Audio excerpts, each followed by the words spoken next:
Hello everybody and welcome to Makeup's first tutorial. I'm going to start with flawless skin. So I have already cleansed, toned and moisturised my face. I use Neutrogena, an oil-free moisturiser, because I have a tendency to come out in spots. But you need to find a moisturiser that's appropriate for your skin. So firstly I'm going to prime my skin. Now you can buy a proper primer, but I'm going to use an aloe vera gel by You Skincare. So I'm going to take, not a big amount, less than a 5-cent piece, about that much, and apply it all over my face in one nice fine layer.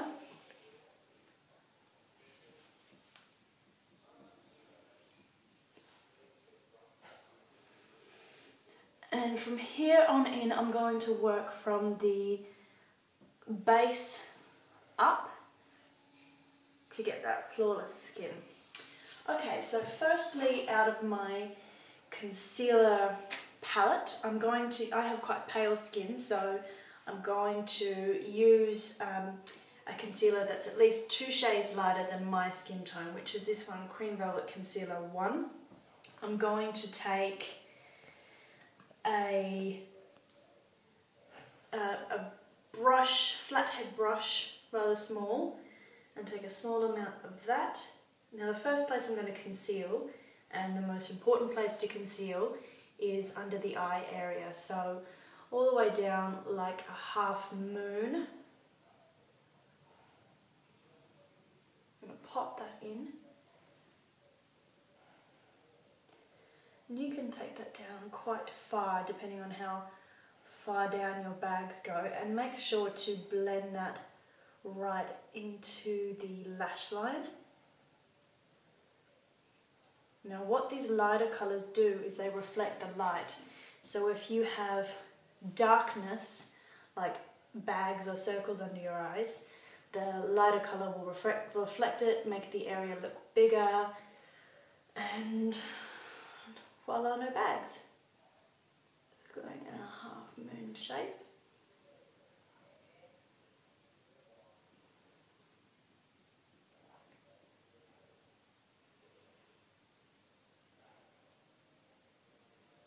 All the way under there.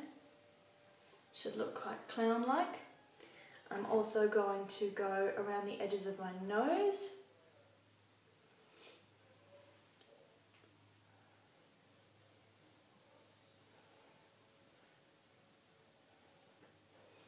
And anywhere else that you find you have lines, maybe if you have some crow's feet or like a deep chin line here, or I like to do in here.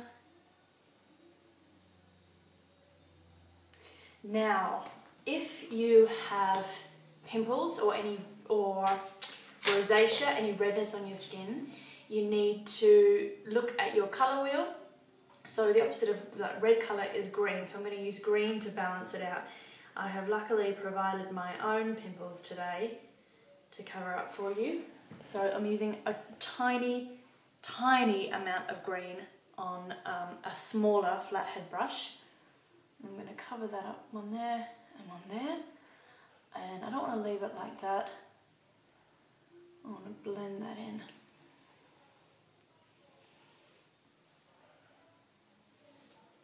So if you have rosacea, and it's kind of usually in this area, you can just take a small amount. You might want to use a bigger brush, like get another flathead brush like that. Like that. And just a really light layer over all the redness.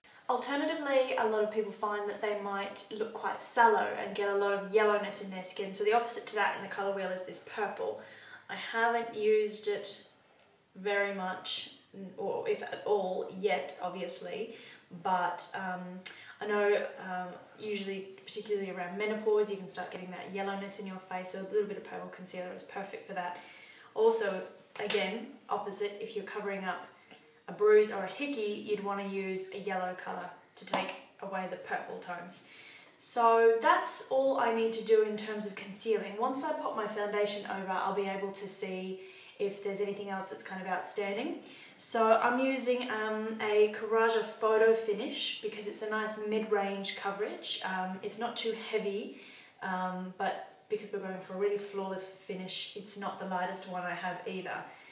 I'm going to take my, and I'm a 40, I'm going to take my foundation brush, and this is the bit I think that people who haven't yet perfected their flawless skin get wrong, so often get wrong. So I'm going to just dab that onto the places it needs to be.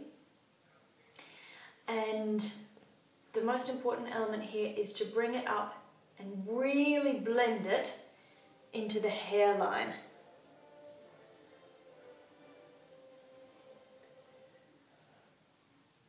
I love this photo finish. It sinks in really quickly and tends to just cling to your skin all day. I love using it for weddings particularly, because I've never had someone say their foundation just kind of melted off.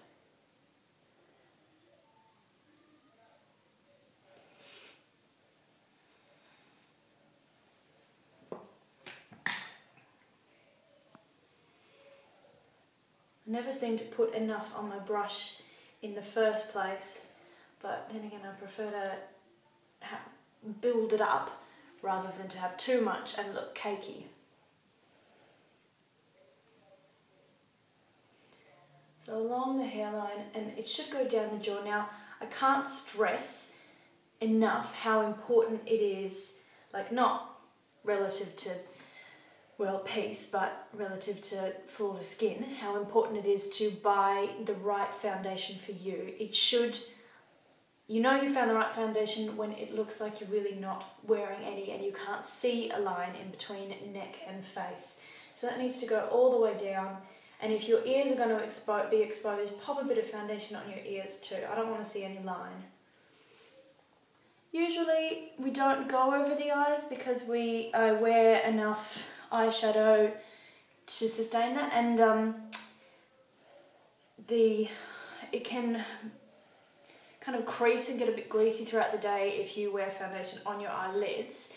But I'm just going to lightly go over because this is just all about the skin, so I don't intend to add any eyeshadow to that. Okay, there we go. Now I can see that that spot is still standing out a little bit, so I'm going to go back to my concealer wheel, not a wheel at all, and go over that again.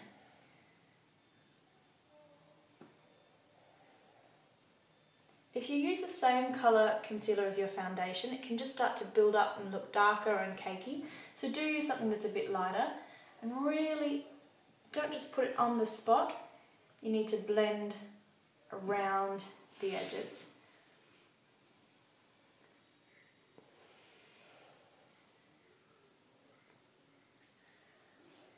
I've got a scar right here.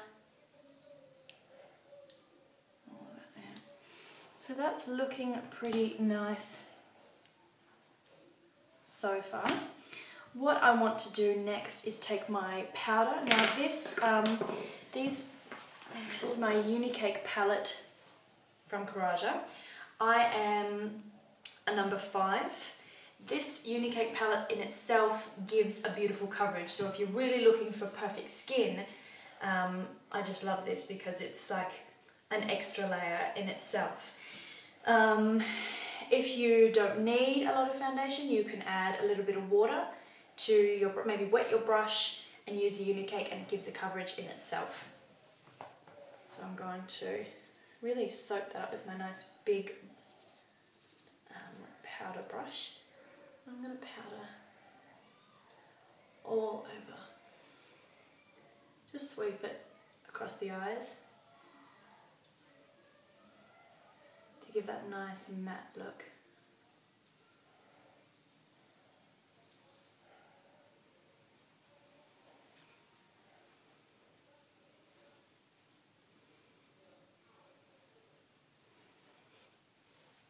Okay, now there's the base for my skin. I'm just going to buff the edges with this brush here. You don't have to do this, but I'm just going for perfection, just in case there were any lines. I'm really going to buff that around. Okay, so that's the skin in itself, but I wouldn't want you to go out just with perfect skin. You need to add some colour. Go for some bronzing or some blush. So I've got my blush palette here, and you can see my favourite, it's overused Touche Pastel number 2. I'm going to take my blush brush, it's a nice angled, fat, fluffy brush, and firstly I'm going to take the darker colour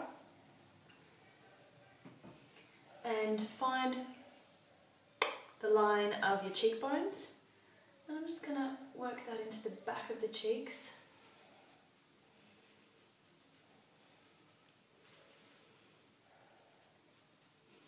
Now, we don't want you to turn your head and see a line there, so remember to kind of take it around up into the hairline and down.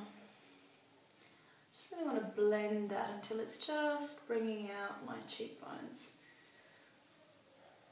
I know often you can put it on and go, oh, I look like I've got a big stripe, but just keep blending and it all comes together. So I've just taken that through the back of my cheekbones just to accentuate, make my face look more angular and like there are cheekbones there. Now with my other blush brush, I'm going to take the more pinky colour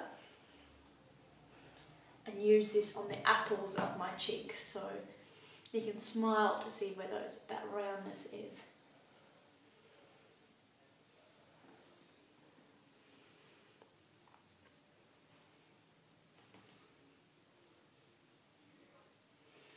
Make sure you blend those two colours together. They should just fall into one another. Now that is your perfect rosy cheeked look with your flawless skin. I would not recommend going out like this alone, but if that's all you're interested in, then I'd say pop on some mascara, fill in your eyebrows and a little bit of lip gloss, and you can be done. Thanks for watching.